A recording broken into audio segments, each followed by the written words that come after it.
Nah, sebelum kita lanjut untuk membahas melakukan transaksi ekspor, di sini kita ingin memperkenalkan diri. Nah, di sini ada Dimas Aditya dan saya sendiri Cynthia Vita. 1. Yaitu pelajari dasar-dasar perdagangan internasional. Memahami dasarnya, aturan dan regulasi yang terkait dengan perdagangan luar negeri, yang dimana perdagangan internasional merupakan aspek mikroekonomi, ilmu ekonomi internasional. Sebab berhubungan dengan masing-masing negara, sebagai individu yang diperlakukan sebagai unit tunggal, serta berhubungan dengan harga relatif satu komoditas yang terdapat persyaratan pembayaran dan metode pengiriman barangnya. 2. Mempelajari pasar potensialnya. Melakukan riset pasar untuk menemukan negara-negara yang potensial sebagai pasar ekspor. Pelajari persyaratan impor negara tersebut. Tren pasar dan persaingan sebelum melakukan ekspor, bisa melakukan eksplorasi pasar potensial melalui layanan ekspor potensial map. Layanan ekspor potensial map menyediakan informasi terkini tentang peluang ekspor ke berbagai negara di dunia.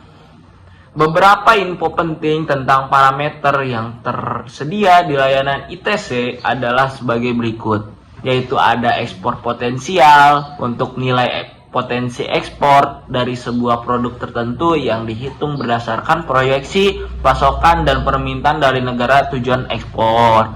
Nilai potensi ini dapat lebih rendah ataupun lebih tinggi dari nilai ekspor aktual. Lalu ada aktual ekspor, nilai ekspor sebenarnya. Lalu ada ekspor potensial rank untuk urutan ranking nilai potensi ekspor. Lalu ada demand untuk nilai proyeksi permintaan dari negara tertentu.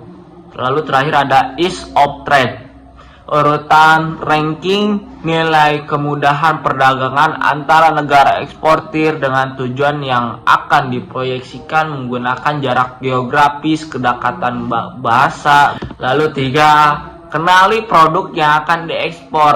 Menemukan produk dan melakukan penelitian untuk mengetahui permintaan pasar dan kecocokan produk Anda dengan pasar tersebut. Selanjutnya, yang keempat adalah pelajari proses ekspor yang dimana pastikan mempersiapkan dokumen hingga pengiriman barang. Pelajari prosedur pajak dan bea cukai yang terkait dengan ekspor. Nah, di sini ada prosedur ekspor. Nah, yang pertama itu ada korespondens dan pembuatan kontrak. Lalu yang kedua pembukaan LC. Lalu yang ketiga mengirimkan LC.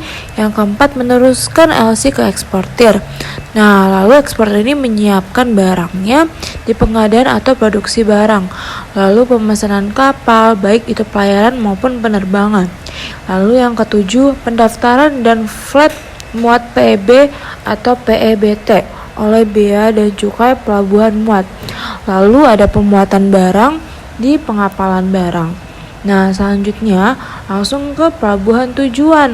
Nah, dari pelabuhan tujuan itu pastinya ada pengurusan SKA yang dimana oleh instansi penerbit SKA.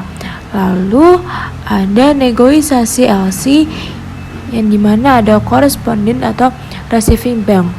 Nah, selanjutnya ada pengiriman dokumen sesuai dengan LC. Nah, dari situ adanya namanya opening bank. Lalu menyampaikan dokumen ke eksportir tersebut.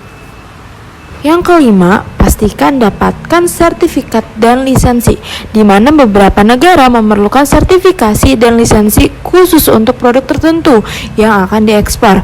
Nah, pelajari juga syarat dan proses untuk mendapatkan sertifikasi dan lisensi yang dibutuhkan. Yang keenam, cari bantuan dari ahli. Contohnya seperti Kementerian Perdagangan, Asosiasi Ekspor, dan perusahaan konsultan ekspor lainnya. Nah, dengan menggabungkan dan mengikuti langkah-langkah dari pemahaman tersebut akan edukasi ekspor tersebut, kalian akan mempersiapkan diri dengan baik untuk memasuki pasar internasional.